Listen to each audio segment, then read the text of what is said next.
Welcome once again in Learning Maths in Easy Way by Rashmi Gupta.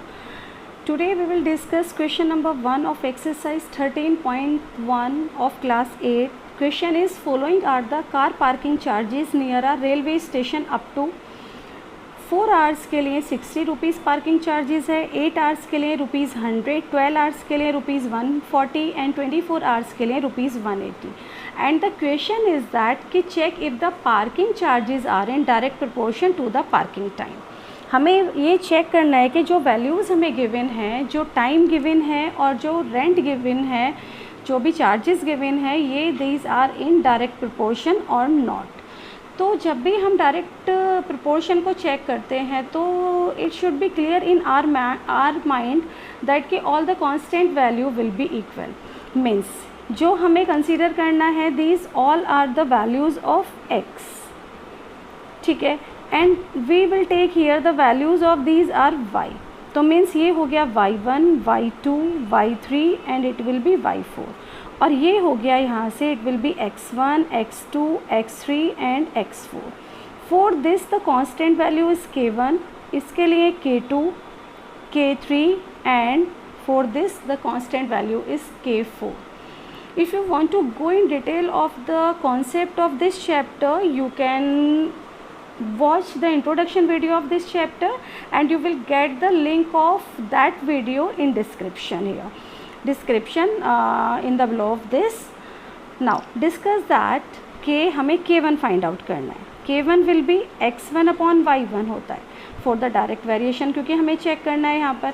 अब हम जब k1 upon y1 करेंगे it will B 4 upon 60 and cut it 2 2 ज़ा 4 या 4 से direct कर लेते हैं. 4 1 ज़ा 4, 4 1 ज़ा 4 और ये 2 हो गया, 4 5 ज़ा 20. It will be 1 upon 50.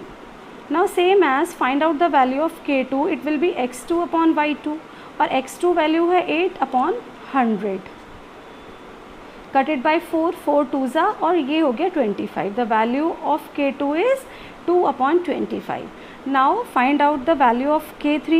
k3 is x3 upon y3. 12 upon 140. Cut it by 4, 4 3 ज़ा 4 3 ज़ा 12. This is the value of it will be 3 upon 35 and value of k4 is x4 upon y4. ये हो गया आपका 24 upon 180. Now cut it by 6 6 4 ज़ा और 6 3 ज़ा 4 upon 30. Now you can cut it again 2 2 ज़ा 15. तो value of k4 is 2 upon 15. Now we observe that all the values of k's, all the value of case का क्या मतलब है कि k की वैल्यू k2 से डिफरेंट है, k3 means all the values are different of case. तो in case में क्या ऑब्जर्वेशन निकलता है या क्या कंक्लूज़न निकलता है हमारा कि जो पार्किंग चार्जेस हैं, parking charges are not in direct proportion to the parking time. Means if they are in direct variation, यदि ये डायरेक्ट वेरिएशन में होते तो ऑल केस की वैल्यू, जो भी कितने भी केस होते हैं, जैसे कांस्टेंट में कितनी भी वैल्यूज़ होती हैं, सबके लिए we have to find out the value of constant. तो जो भी के की वैल्यू आती हैं, जैसे ये है, दी शुड बी इक्वल. यदि यहाँ पर इक्वल होती है तो वी कैन से दैट जो हमारे पार्किंग चार्जेस हैं वो डायरेक्ट प्रोपोर्शन में हैं. लेकिन जब वैल्यूज़ डिफरेंट हैं तो we have to say that parking charges are not in direct proportion to the parking time. Discuss question number 2 of exercise 13.1. It is a mixture of a paint is prepared by mixing 1 part of red pigments with 8 part of base. Means एक paint को तैयार किया गया है जहाँ पर 2 चीज़ें mix की गई हैं, इट इज़ रेड पिगमेंट और द बेस. जब 1 पार्ट यहाँ पे रेड पिगमेंट का डाला जाता है तो 8 पार्ट्स जो हैं वो बेस का मिक्स होता है. Now you have to find out the parts of the base that need to be added. कि यदि हमारी पिगमेंट्स 4 हैं, 7 हैं, 12 हैं, 20 हैं, तो how many parts of the base. तो इसके लिए क्या होगा कि जब पिगमेंट में 1 पार्ट रेड पिगमेंट है और 8 पार्ट बेस का डलता है तो ऑब्वियसली जब 4 रेड पिगमेंट होगा तो पार्ट ऑफ बेस ज़्यादा होगा. तो it is question of the direct variation. ठीक है, और डायरेक्ट वेरिएशन में क्या होता है, constant value will B same. तो सबसे पहले हम एज्यूम कर लेते हैं, इसके लिए कांस्टेंट वैल्यू हमारी K1 है, ये K2 है, K3, all the constant value should be equal because the question of direct variation. Now K1 will be x1 upon y1. These are x values, these are y values.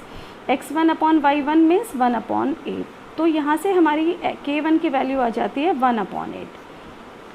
Okay, now the second part से जब हम निकालेंगे K2 will be x2 upon y2 and here x2 value is 4 but we don't know about the y2 और y2 ही हमें find out करना है, but K1 is equal to K2. तो from here I can write 1 upon 8 will be equal to 4 upon y2. Now do the cross multiply, it will be 1 into y2 is equal to 8 into 4. So y2 is equal to 32. So by the same way we can find out all the unknown values. It will be K3 will be x3 upon y3 and it will be 1 upon 8 is equal to 7 upon y3. Now do the cross multiply, y3 will be 7 into 8, it will be 56. So value of y3 is 56. Now the next value is K4, it will be x4 upon y4. Here 1 upon 8 is equal to 12 upon y4. Now do the cross multiply, y4 will be 12 into 8. From here 12 into 8 means 96. The value of y4 is 96. Now the last value of y5, K5 will be x5 upon y5. It will be 1 upon 8 is equal to 20 upon y5. Do the cross multiply and from here y5 is equal to 20 into 8, that is 160. So by this way we can find out the value of all unknown. Discuss question number 3. Question number 3 is in question number 2 above. If one part of a red pigment requires 75 ml of base, how much red pigment should we mix with 1800 ml of base? तो ये जो question number 3 है, it is belongs to the question number 2. So we have to make a table here. It is यहाँ पर आ गया हमारा red pigment and the value of base, ये हो गया हमारा part of base. Question is if one part of red pigment तो 75 ml हमें बेस रिक्वायरमेंट है.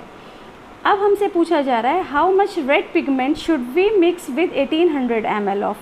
अब हमारे पास 1800 ml है बेस के and we have to find out the number of red pigment. हमें बताना है नंबर ऑफ रेड पिगमेंट कितना है. तो we will assume here it value is x2. For this it will be K1 और ये हो गया K2. तो obviously if the red pigment is 1, part of base is 75 ml और यदि part of base 1800 होगा तो obviously red pigment की values भी जो parts होंगे वो भी ज़्यादा हो जाएंगे. तो it is question of direct variation. Now solve it. K1 is equal to x1 upon y1. It will be 1 upon 75. तो ये फर्स्ट इक्वेशन हो गई and now from it K2 is equal to x2 upon y2. Means x2 हमें निकालना है, find out करना है और y2 is 1800. Now for the direct variation both constant values will be equal. So we can say here 1 upon 75 is equal to x2 upon 1800. Now do the cross multiply करते हैं तो 75 into x2 is equal to 1800 और x2 will be 1800 upon 75. Cut करते हैं direct 25 से, 25 3 ज़ा 75, 25 7 ज़ा 175, 5 बचा 50 हो गया, 25 2 ज़ा ये हो गया 72 upon 3 and again cut it by 3, 3 2 ज़ा 6, 3 4 ज़ा 12. तो मीन्स यहाँ पर जो रेड पिगमेंट होगा वो 24 पार्ट्स होंगे, 24 पार्ट्स ऑफ रेड पिगमेंट.